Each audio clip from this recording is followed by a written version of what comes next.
Sure. So right now, pretty much every news story in Canada and around the world is related to the coronavirus. And we spoke a bit about it last time.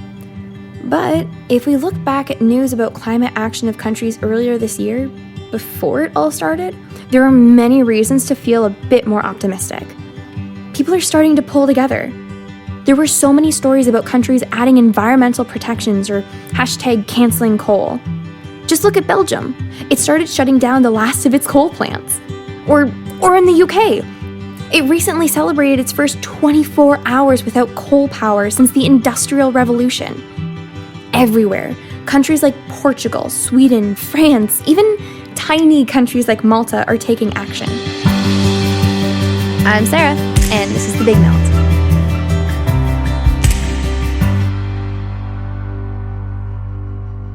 And that's exactly what today's episode is about. I'm going to talk to a super special guest about... She's going to talk to the of the Hey, what was that? I knew you were going to do that. Not this time. I have all the power. Dude, just me. What about speech? Hey, cut it out. I'm going to tell Dad. Sorry, what was that? It's not fair. As I was saying, today I'm going to talk to a super special guest about Canadian governmental action on climate change. But first, I kind of need to prepare, so I thought it'd be a good idea to talk to some peeps who have some actual experience with talking to politicians. Do you remember Katya? She told us about the extreme weather in her home in the Cowichan Valley back in episode 5. I called her and her friend Jasmine. Both of them are actually in an organization called Earth Guardians. They lead a group of teens doing climate activism in their area. And what they're doing is so impressive that I wanted them to share it with you. Hello? Hi. Hi. Is this Katya and Jasmine? Yeah, hi. Oh my gosh, I've heard so much about all the stuff you guys are doing. You guys are doing it. You know, I'm actually going to talk to an elected official myself later today, and I wanted to see if you could give me some pointers. Do you mind if I ask you a few questions? Sure, totally, yeah. Okay, awesome. But wait, first, could you tell our audience a little bit more about your activities? Like, what are some of the things you guys are doing to combat climate change? I think that as a young person, the most important things you can do to combat climate change are be present, get educated, and educate. In my community, I teach workshops and do lectures. I organize community events. I do restoration work. I contribute to awareness campaigns. I use my art to create change. There are so many capacities in which we can raise public awareness. It is one of the easy and most vital means of activism. Oh my gosh, that's amazing. And Jasmine, what about you? I'm a member of our local branch of the Cowichan Valley Earth Guardians, which Katia leads. We organize events, like Katia said, and then we also try and just get other youth involved and spread the word about the climate crisis. That's incredible. You guys are amazing. Okay, so why do you take these actions? Why is fighting climate change important to you? Fighting climate change is important to me because of the people that it will displace or it has displaced. People are losing their homes. And even here where we live, we just had a big flood and lots of people lost everything they own. And this hasn't happened before, and like all of our rivers flooded. But in the summer, they all run completely dry, and the salmon can't get through. And, like, you just see how harsh it's getting to even, like, local places where we live, where you wouldn't think that it would affect. I take action to mitigate the impacts of climate change because climate change doesn't just affect us as humans. It affects everything, every species, every blade of grass, every other organism on this earth. And humans are not the only ones who will suffer because of our destructive actions. The earth will continue on long after we're gone, but to not try to mitigate the effects of climate crisis for the success of future life on this earth just seems unethical to me. Yeah, for sure. So, what effects of climate change have you seen in your community? What's happening in our community is some of the people that are most affected by climate change are the Indigenous people. Our local First Nations, all of their reserve is on floodplain, so their homes were devastated during our local flood. Like when the salmon can't swim through the river. The tradition of going out every year fishing is gone. So that ruins, it's not just ruining day-to-day functions or someone can't drive to work, it's wiping out traditions of people who have had those traditions for thousands and thousands of years. So that's really devastating for our local communities of Indigenous people, yeah. Oh my goodness. I completely understand why it's so important for you guys. Now, have you seen any impact from your actions?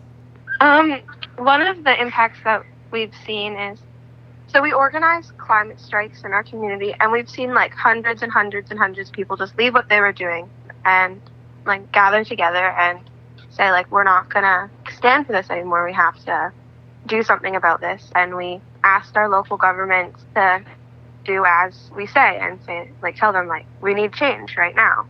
And they declared a climate emergency in our community after we worked really hard to have a campaign and a petition going for quite a few months. And our school district just declared a climate emergency as well. Right. Okay. That actually brings me to what I wanted to talk to you about. How do you exactly talk to the government? I don't know a lot of people who really know how to do that. What does it mean you ask them to do as you say? Okay, so me and my Earth Guardians co-leader, Sierra, were a part of a delegation that was started by one Cowichan at our local government meeting. It's the CVRD, Cowichan Valley Regional District. And we presented the perspective of youth in the climate crisis and how we feel about the actions that they are taking in our community. And we were part of this delegation that helped convince them of the need for declaring a climate crisis. So, you guys are absolutely blowing my mind.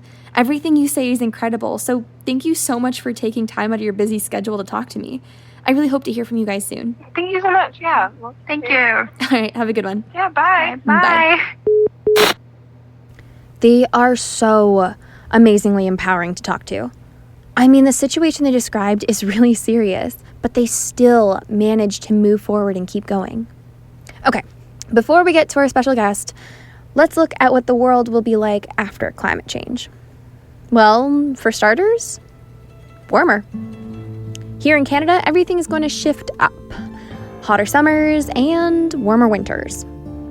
According to the Climate Atlas of Canada, which BT dubs is this really cool interactive model of climate change in Canada, places like Pangertung in Nunavut will have 10 times fewer negative 30-degree days, whereas cities in Manitoba can expect 4 times as many 30-degree plus days. This is a massive change. We're gonna basically be California. A longer growing season, temperate weather, pretty much everything except the surfing.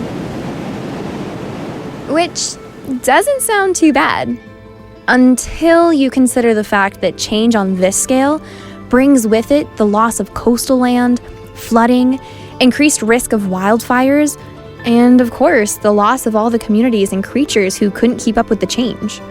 The consequences people in Katya and Jasmine's home are currently dealing with. And that's just in the short term. Longer view models of life after climate change are a sort of choose your own adventure sort of deal. They depend entirely on how much CO2 gets released before we turn it around. All of them paint a picture of gradual, and I mean really gradual reversal, like between 100,000 and 400,000 years. But exactly how long is up to us. Also, important to note, by reversal, I don't mean everything will go back to exactly the way it was. It's more of a what goes up must come down kind of sitch. At a certain point, CO2 levels in the atmosphere will top out and a process of reabsorption will begin. That means all the excess carbon we've released will be absorbed by the oceans, making them more and more acidic. The carbon will get absorbed by the seafloor, by minerals like basalt and feldspar, and eventually, gradually, very, very slowly, the world will start to cool again. It's funny. It makes me feel a little better to know that the planet will eventually heal itself and reach balance again, even if we don't know how long that will take. I think Katya and Jasmine were right. I think it's time to actually reach out to the people in power. Like, if all these long-term outcomes are up to us, I think I need to talk to one of the people we've chosen to make decisions. What about you guys? What do you think? We can quickly change stuff if we absolutely want to. Like, some people, just don't care. Like, the people who don't really care, they don't realize on how bad it may get. On a personal level, I feel like no one is listening, no one's paying attention. So it could be 7 or 8 of us in here that think that global warming's a bad thing, but there could be 7 or 8 billion or million or how many you want that think global warming's just a myth. No one cares about the environment. I don't think anyone's doing anything to help. If people see that young people want change, the governments would change. If a lot of people want to do it, if they want to get reelected, they're going to do what they want. And also, they are the next generation they are going to be the prime ministers and presidents. When I get a chance to vote, I will vote for whatever party has ideas that will help reduce climate crisis and do whatever they can. That's a lot to think about. Let's take a super quick break for this message. Okay, where were we? Right. Hey, Kyle? Yeah? I think it's time to level up. Are you calling the M of E? Oh, yeah. I'm calling the M of E. Through super secret covert means, I managed to get the number of the Jonathan Wilkinson, Minister of the Environment and Climate Change. Well, you call the ministry made an appointment. No big deal. Okay, fine. Through not so secret and quite predictable means, but still. Okay, here we go. Wait, what are you supposed to even call him? Hello? Hi, am I speaking with Minister Wilkinson? You are? Oh, sorry. Just so that I'd know, what's the proper way to address a minister? Well, lots of people here refer to me as Minister Wilkinson, but I actually quite prefer if you just call me Jonathan. Oh, amazing. Okay, so good morning. I guess it's the afternoon. Good afternoon, Jonathan. I'm working on a podcast called The Big Melt, which is all about climate change, and I was hoping you could possibly answer a few of my questions. Sure, I'd be happy to. Okay, awesome. Thank you so much. I was wondering what the government is doing to mitigate climate change. I keep hearing about this pan-Canadian framework on clean growth and climate change. That's kind of a mouthful. But could you explain what that means? Sure. So it's probably just better to talk about it rather than calling it the framework on clean growth and all of that. It's really about what are the ways that we can reduce our greenhouse gas emissions in the areas where we actually produce a lot of greenhouse gases. And in Canada, that's things like transportation, so it's cars. It's buildings, so it's how we heat our homes. It's how we create energy. So, do you make it through hydro, which is greenhouse gas friendly, there's no greenhouse gases, or do you burn coal, which creates a lot of gases? And it's also industries. And so we look at how do you look at all of those sources of emissions and find thoughtful ways to reduce them. Like in the case of cars, how do you get more electric vehicles on the road, for example, or electric buses, or those kinds of things. Oh, that sounds really important. Can you explain a bit about the Climate Action Plan of Canada? When our government came into office in 2015, Canada didn't really have a climate plan. And so the first thing that the minister at the time did was try to put in place an initial climate plan that started to move us in the direction we needed to go. But it didn't get us all the way to where we need to go for 2030, which is the target we have committed to with our international partners, and eventually to 2050, where we in Canada have now committed to be net zero in terms of emissions. So for me, the biggest things I'm working on right now are defining exactly how we're going to achieve our 2030 targets. And we need to do that because not only is it important in terms of greenhouse gases, but it's important that we show our international partners that we are committed. And then how do you define pathways to net zero by 2050, which is going to require a lot of changes in how we do things, including a lot of changes in our economy. If we can start to do better in terms of recycling, in terms of reusing, in terms of moving towards what lots of folks call a circular economy, which means that you get rid of the idea of waste, that you actually use resources and then you find ways to reuse those resources. If we start to do that, it has an important impact on climate. Oh, yeah, for sure. Okay, now you mentioned international partners.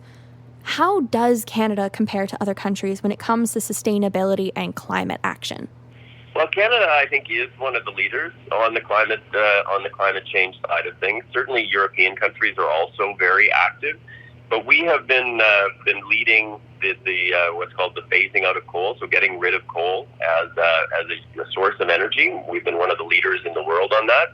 We've been a leader in putting a price on pollution, so it shouldn't be free to pollute, and carbon is a pollutant.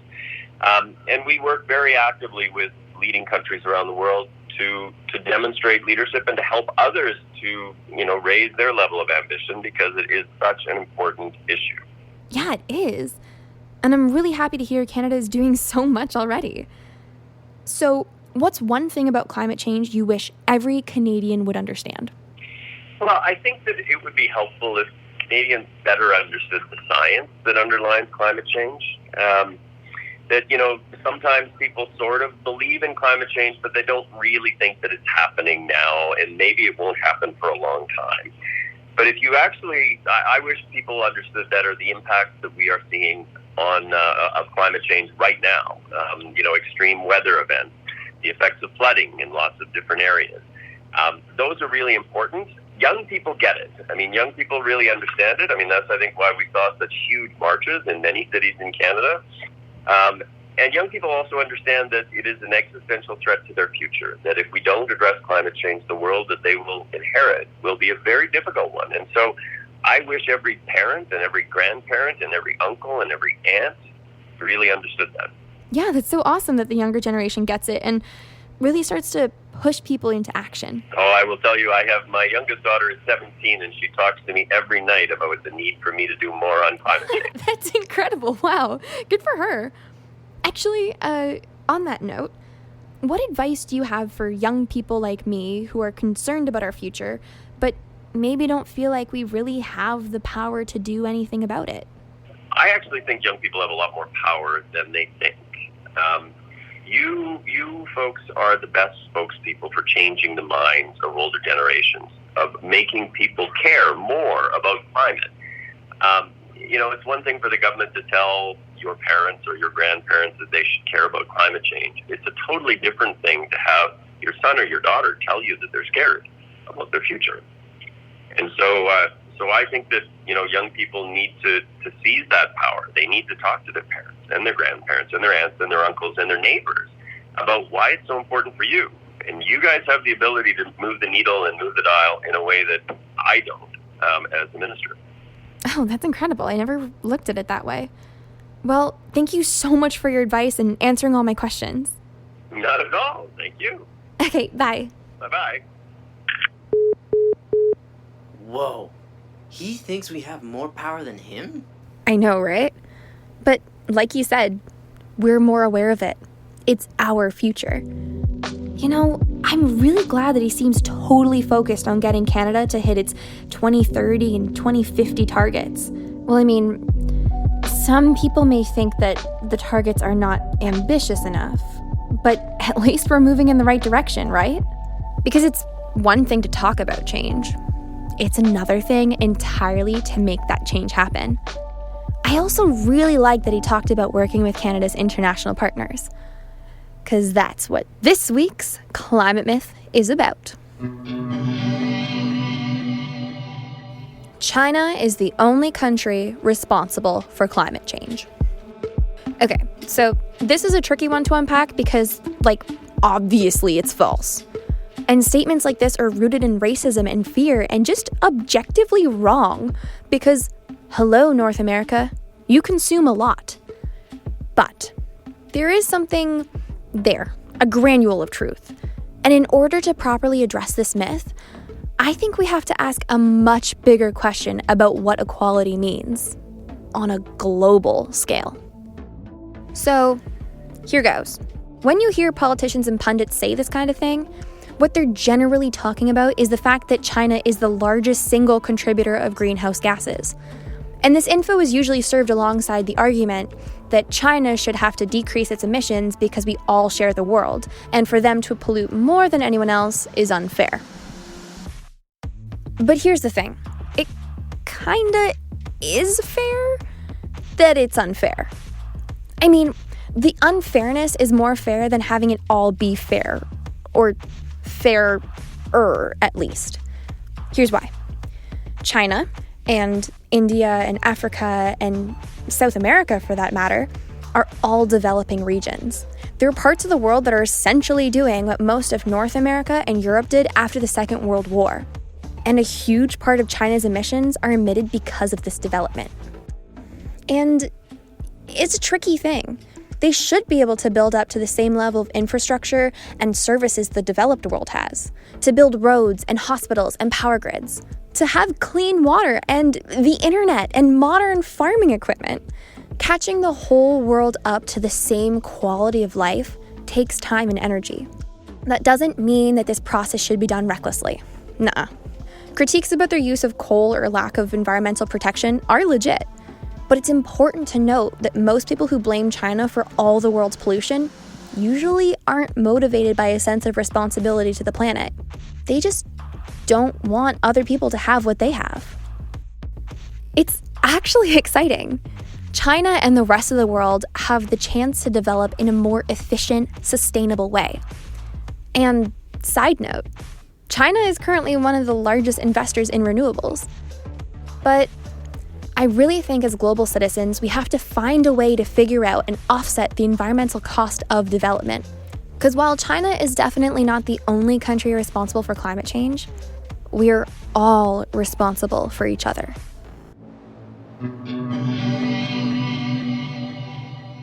Well, this week was intense. We talked about life after climate change and international cooperation, about local effects and nationwide initiatives, the big and the super small. I am so thankful that I got to talk to Katya and Jasmine again, and to Minister Wilkinson. I'm feeling really energized and hopeful, which is good because next week we're going to talk about what we can do to reduce the damage caused by climate change, or how to adapt to the new world it's creating. See you guys next. Oh, would you just... God. I have the bleep power now. Later, skaters. Kyle out. We can keep setting our world on fire. The Big Melt Podcast is brought to you by Earth Rangers and hosted by Sarah Marks. It is written by Lee Lawson, directed by Stefan Richter, and edited by Nitai Steinberg. Production assistance by Avneet Sandhu. To learn more about today's episode or leave us a message, go to bigmeltpodcast.com. You can also take a quick survey for a chance to win a custom t-shirt. Don't forget to smash that subscribe button. And come on, show you care with 5 stars, please. Later, skaters.